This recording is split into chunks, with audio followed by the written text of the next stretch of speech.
রাত্রি 11টা নাগাদ পশ্চিম ভাঙনমারি এলাকার মোড়ে মহরম কমিটির অনুষ্ঠান, যেখানে গান বাজনাও ছিল, সেখানে আমাদের দুজন বিজেপি কর্মী, একজন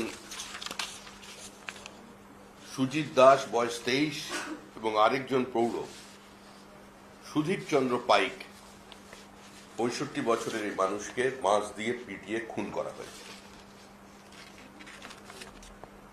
স্থানীয় মানুষরা বন দেখেছিলেন।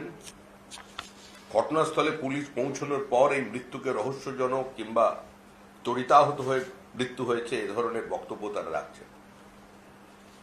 নির্বাচন যত কাছে আসছে, তৃণমূলের আগ্রাসন তত বাড়ছে।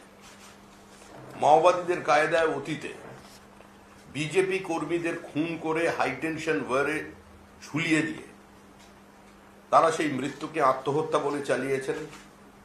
বিভিন্ন মৃত্যুকে বিবাহ বহির্ভূত সম্পর্ক কিংবা পারিবারিক কলহ কিংবা ঋণ ভারে জর্জরিত হয়ে মানসিক অবসাদে তারা আত্মহত্যা করেছেন, এই বলে ভোটের আগে একটা আতঙ্কের পরিবেশ সৃষ্টি করবার প্রচেষ্টা তৃণমূল কংগ্রেসের রয়েছে। কিন্তু এই নির্বাচন মানুষের নির্বাচন।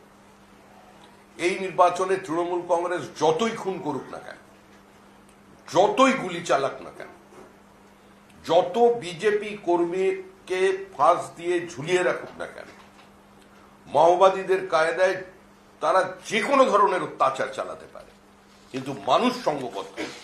সারা পশ্চিমবঙ্গের বিজেপি ঐক্যবদ্ধভাবে মানুষকে সঙ্গে নিয়ে তৃণমূল কংগ্রেসকে বিসর্জন দেবে। আজকে চতুর্থবারের জন্য পশ্চিমবঙ্গকে পশ্চিম বাংলাদেশ বানানোর যে লক্ষ্য, সেই লক্ষ্য মানুষ পূরণ হতে দেবে না।